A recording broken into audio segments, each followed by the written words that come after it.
Hello children, welcome to the Mauryan Empire. Okay, we'll continue our lesson.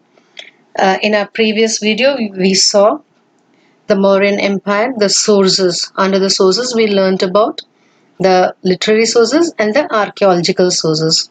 Literary sources, we learnt about Arthashastra by Kautilya and Indica by Megasthenes. Then we had archaeological sources. Under that, we learnt about edicts of Ashoka and Sanchi Stupa. Now we are moving on to Chandragupta, the Mauryan Empire. Okay, so as per the syllabus, we have to learn about the political setup and their administration. Okay, so let's move on to the next one. Okay, Chandragupta Maurya. Okay, political history. So as per the syllabus, we have to know the political history. Now in this, when we learn about the political history, it's together for Chandragupta Maurya as well as for Ashoka. Okay, so basic political history about him, he is a Chandragupta Maurya. Okay, Dhanananda, the last ruler of Nanda dynasty, was killed by Chandragupta and Patliputra was captured. So you will see the order from where Chandragupta Maurya had his battle and he won those places. Seleucus, whom Chandragupta defeated in war, had handed him 4 provinces of Kabul, Kandahar, Herat and Baluchistan. So Patliputra here, again 4 provinces. Then Chandragupta's empire extended from Kabul and Kandahar in northwest to Mysore in the south and Bengal in the east to Saurashtra in the west. So this is the boundary given between east to west and north to south. And according to Jain tradition, after ruling for 24 years, he re-announced the world. He handed over the kingdom to his son Bindusara. So after ruling for 24 years, he gave all his responsibility to his son Bindusara. So this is a brief political background about the Chandragupta Maurya. Okay, so we are moving on to the next slide. Here again you can see that map which shows the extension of the Mauryan Empire. So east to west, north to south. Okay, so you can see some here Chola, Pandya all written very in a light faded way. So, but this complete area is Mauryan Empire. So continuing with the political history, according to Jain tradition, after ruling 24 years, he renounced the world. He handed over the kingdom to his son Bindusara. That was our last point we saw in last slide. In continuation, Bindusara, his son, conquered many parts of South India after defeating 16 rulers. Okay, so father Chandragupta Maurya, his son Bindusara, and Bindusara's son is Ashoka. Okay, after his victory at Kalinga, okay, here his is Ashoka. Ashoka's empire extended from Hindu Kush in northwest, okay, Hindu Kush mountain over here, northwest to river Pennar in the south. This is Pennar. It also included some parts of Nepal in the north and Kabul, Herat and Kandahar provinces outside the present boundary of India. So that was his extension. Now this is Ashoka, okay, when he was like a king, and then later he becomes as a Buddhist follower. Okay, the Bindusara follows Jainism and the son Ashoka follows Buddhism. Okay, so now here, now why do we say Kalinga and Ashoka? Very historical fight or war, we can say a battle, small. But this particular place, Kalinga, okay, which is present Odisha and northern part of Telangana. Okay, so Odisha and Telangana, and this is your Mahanadi river also you can see over here. This place Ashoka had a great passion to win. Okay, and he wanted to that particular place to be under his empire, which was with Nandas. Okay, and he had a greater plan and greater passion for this particular part of India. Why? Because he can do his trade routes through Bay of Bengal and to the other Southeast Asian nations. So Dhauli Yildor, where Kalinga War was fought in Orissa. See, this is that spot where they had the war. Okay, so this is like to give you a knowledge, not from exam perspective, but for your own understanding and making subject little more interesting.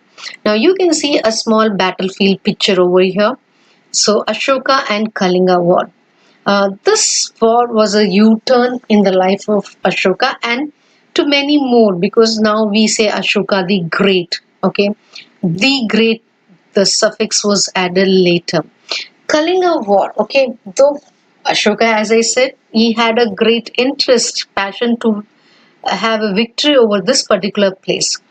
But once he won the place, okay, he saw people died next day in the battlefield. Okay, and when he saw the mothers crying for the son whose head is somewhere, the leg is somewhere, hands are somewhere, sisters crying for their brothers, okay, parents crying for the children, wives crying for their husbands, children crying for their father. Okay, this bloodshed, when he saw complete all the places bled and all the parts of the body here and there, head, leg, hand, he felt very bad. He said that just winning a place by shedding blood so much is of no use. Okay, so that's the reason we say Kalinga War brought about great change in the personal and political life of Ashoka. Then he abandoned the policy of conquest by force. That means you can't force someone to get something. Only it's out of love or willingness they have to give you, or you have to give. It should not be forceful act at all.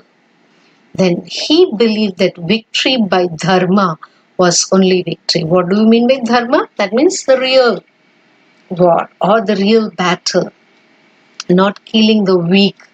And here dharma is doing good. You do good and you get good in return. So that dharma he's talking about. And it's only after the Kalinga War which changed his life and many more. Ashoka declared Buddhism as the state religion. Okay. So if you see Bindusara, he followed Jainism and Ashoka followed Buddhism. Now, Ashoka's Dhamma. Okay, now what is Dhamma? His policy. Okay, so he had five simple policies in life. Okay, respect to elders and love to children. In short, if somebody is elder to you, give respect. Somebody is younger to you, love them. Show them that courtesy. Be a kind of a role model to them. Don't be arrogant. Don't be anger or stubborn towards small children or the younger people. Ahimsa or non-violence. You have to win someone not with hitting, beating, but with love. That is non-violence. Good deeds would give happiness to man in next birth. So he believed in next birth. So in this birth, if we do good, you will have a better birth next time. Okay, and respect to all religions. It's not only Buddhism is good according to him. Respect all religions, but he followed Buddhism. That doesn't mean he criticized others very badly. Yes, he showed what he didn't like, but he didn't criticize or made a bad comment on it. He disapproved empty rituals. Rituals in our previous class we have said you a simple a kind of a all the time you do it, okay, which doesn't have much value, but just for the sake of doing you do something that he didn't approve. So five dhamma he followed. Okay, so dhamma is a policy laid down by the great Ashoka, the emperor of Mauryan dynasty and the grandson of Chandragupta. What is it? Dhamma. Okay, explanation is a Prakrit word from the Sanskrit word Dharma, which means justice, pity, and good things in life. In short, moral lives to be taught. So teach moral life and live a moral life. Okay, that was Dharma. Now moving on to the second part of the syllabus, that was the complete political setup and Ashoka's Dharma. Okay, now Mauryan administration. Children, when we learn this, you will see a lot of words coming up. Okay, so under administration, minimum you have to learn 4 points. When it comes for structure, you have to write. Under the subheading 4, each subheading minimum 3 points you have to know, 3 to 4. Okay, so central government, like we have our central government. So who is the leader of the central government? Obviously the king. Okay, the king was followed by prime minister, and the prime minister had council of ministers, the way we have presently now.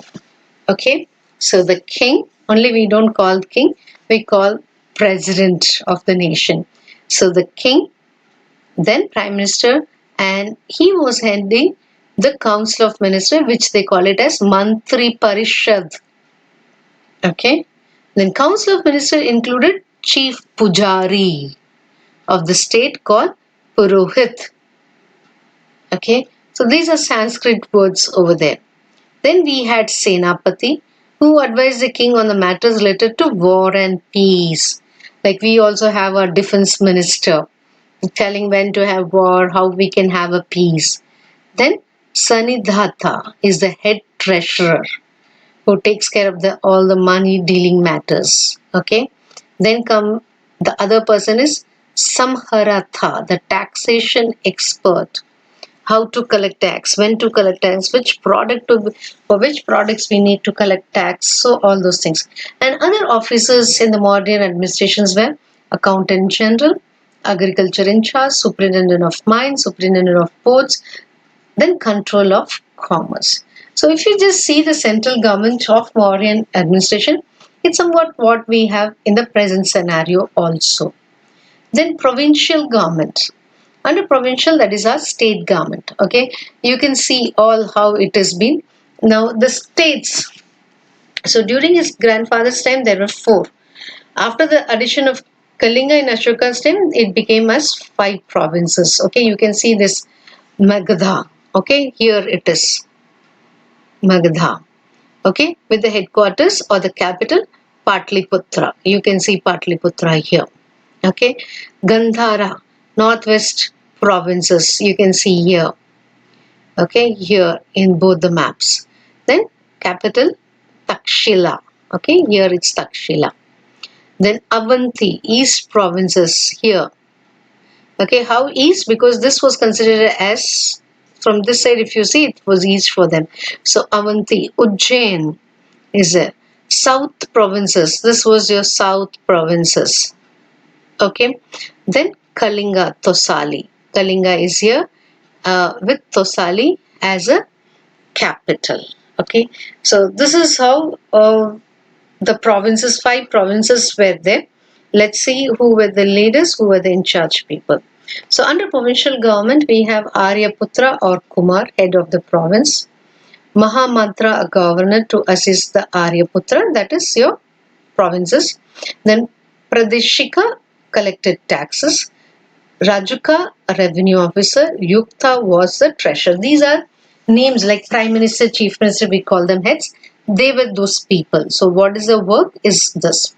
Then comes the district administration. The provinces were divided into district called Janapadas. Now we call them districts. Okay, they call it as Janapadas. District administration was looked after by Pradeshika, Rajuka and Yukta. They are here. Okay, so first we saw central government, followed by provincial government, then the district administration. The administration of cities. The head of the city was called Nagar Adhyakshak. Okay, so I've just split into different color. According to Megasthenes, if you remember this, he wrote the book Indica. The administration of Patliputra, the capital city of the Mauryan Empire, was looked after by 30 committee of 30 members. So under administration we saw central government, state government, district government, then administration of cities, followed by revenue system. The chief source of income, this could be a 1 mark question for your exam, which was 1/6 to 1/4. Okay, two kinds of taxes were collected. Bali, a religious tribute, and Bhaga, levied on the agriculture products and the cattle at the rate of 1/6. So two kinds of taxes, Bali and Bhaga were the main. Apart from that, they also collected toll tax, and taxes were on liquor shops and gambling houses. Okay. Then comes the military, the complete protecting their empire. According to Megasthenes, the Mauryan Empire consisted of infantry, uh, cavalry, and war elephants. So these many things they had. Okay, the weapons they used were bows, arrows, shields, and swords. Who was the commander? The king was commander. Mauryas had a well laid recruitment policy. That means they will not take everyone who comes for the army. They had a selection process at that time itself. Okay, and soldiers were paid very well in cash. The Mauryan king had built forts as strategic places for safety and security of the empire. So, like now we have Air Force, Army, Navy built in various parts of our nation. Likewise, they had fort so that they can have safety and security of the empire. Apart from that, they had spy system. The kingdom had a wide network of spies. You know, children, for one spy, there will be another spy to find out whether that spy is working for a better. Okay, so the king was always kept informed of working of bureaucracy. Like that means the different layers which they had to work on them. Okay, so here is the end of the entire Mauryan Empire, children. So entire Mauryan Empire we learn as a sources under forces sources two topics, literary and archaeological. Then we move on to the political system of Mauryan administration, and the next part is the administration. So with this we finish the lesson Mauryan Empire. Learn well, children, based on the structure and based upon the 1 mark, 2 marks question in section A. Thank you, children.